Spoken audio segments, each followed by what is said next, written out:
আমার এই ডিফারেন্ট টাইপের ব্লগটা সহ্য করার জন্য সবাইকে আগে থ্যাংক ইউ দিয়ে নিচ্ছি। এনিওয়েজ, আজকে আমি একটু কম ঝং করছি বিকজ আমার অফিসে যেতে আজকে লেট হয়ে গেছে। অফিসে ঢুকেই আমি শুরু করলাম চা খাওয়া, দেন কাজ করা শুরু করে দিয়েছি বিকজ আমি ডিজিটাল কামলা। দেন আমার কাজের ফাঁকে দেখলাম অলরেডি লাঞ্চ আওয়ার স্টার্ট হয়ে গেছে অ্যান্ড আমার অফিসের ইয়াম্মি ফুড যেটা ট্রাই না করলেই না আমি খাওয়া শুরু করে দিয়েছি। রাক্ষসের মতো গেলতে গেলতে আমার মনে পড়ে গেল যে আমার তো 2টা ক্লায়েন্ট মিটিং আছে, দ্যাটস ওয়াই আমি রেডি হতে গেলাম। I wouldn't catch you hung up on somebody that you used to know. Yes, this is my final কামলা লুকস অ্যান্ড লুকসটা নিয়ে আমি একটু চা খেয়ে নিলাম কারণ চা হচ্ছে আমার প্রাণ। দেন আমি ক্লায়েন্টের জন্য ওয়েট করছিলাম, আমার ক্লায়েন্ট আসতে একটু লেট করলো। দেন আলটিমেটলি আমার ক্লায়েন্ট এসে হাজির। স্যারের সাথে মিটিংটা অ্যাটেন্ড করে আমি তাড়াহুড়া করে বাসায় আসছি। দেন হচ্ছে আমার জন্য অরিজিনাল সারপ্রাইজ যেটা এটা ওয়েট করছে। সার্টেন আমার কাজিন আমার রুমে ঢুকছে।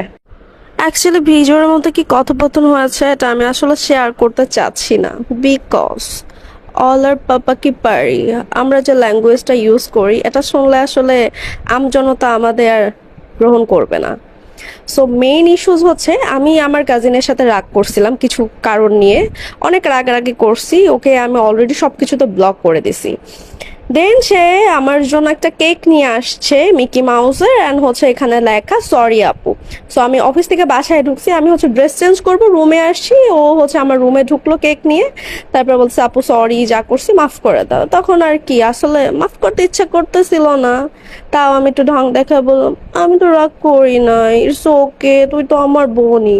বাট হ্যাঁ, আমার মনের মধ্যে আসলে অনেক জিদ ছিল, বাট কেকটা অনেক মজা ছিল, দ্যাটস ওয়াই আসলে ম্যাটার মাফ করে দিছি। যাই হোক, ছোট মানুষ ভুল করছে, আমার মতো বড়রা যদি মাফ না করে এরকম ছোটরা আসলে কোথায় যাবে।